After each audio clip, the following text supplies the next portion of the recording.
I'm going to share something with you that I share with every single one of my wellness coaching clients, no matter what they come in for. Whether it's weight loss, hormone imbalance, insulin resistance, diabetes, sleep disruption, autoimmune issues, or chronic fatigue, you name it, I always start in the same place. And that place is insulin. Not because insulin is bad, not because insulin is the enemy, but because insulin is a dominant hormone that governs how the body stores energy and how it uses fuel. It's the primary signal that tells your cells whether to store energy or burn it. And when that signal becomes distorted, everything downstream begins to feel the effects. Let me explain insulin in the simplest way I know possible. Imagine that every cell in your body is a house. Your muscles are houses, your liver is a house, your brain is a house. Food is energy. That energy travels through your bloodstream. Insulin is the delivery driver. Think of insulin like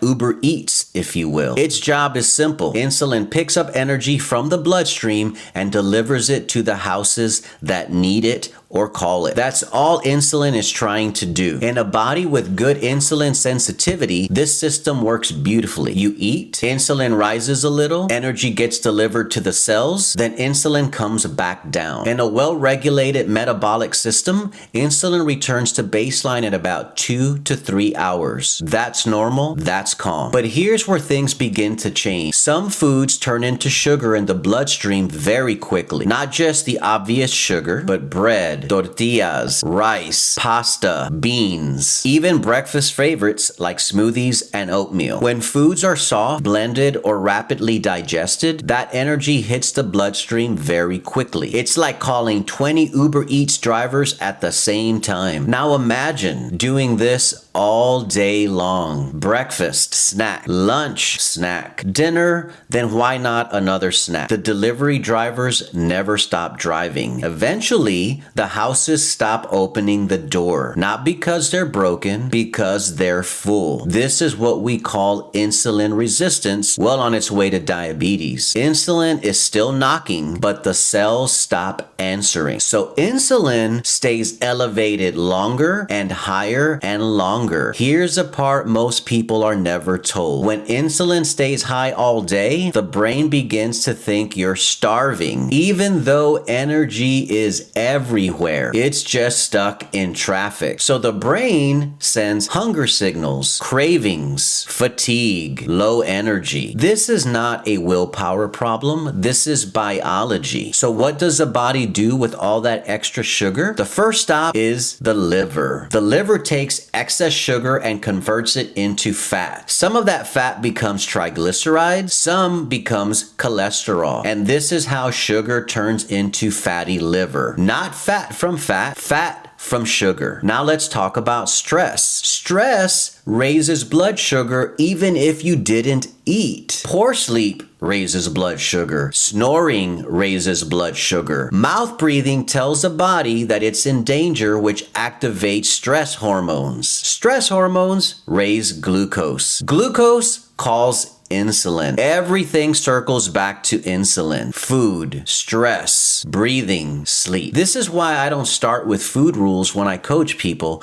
I start with understanding. Because once you understand insulin, everything else begins to make sense. Why eating all day keeps you hungry. Why constant snacking doesn't help. Why smoothies and oatmeal for breakfast can work against you. And why many people eventually feel better eating 1 or 2 meals a day. The goal is simple. Give insulin a rest, create distance between insulin spikes, protein first, carbohydrates later, intentionally. No smoothies or oatmeal for breakfast, short walks after meals. And one of the most powerful tools of all is functional breathing. 5 to 10 minutes several times throughout the day, nasal breathing only. 6 seconds in as you inhale, 6 seconds out as you exhale. This tells the nervous system that the body is safe. And when the nervous system is calm, insulin demand drops. Insulin isn't the villain. It has simply been working overtime. And when insulin finally gets the rest it needs, hunger calms, energy stabilizes,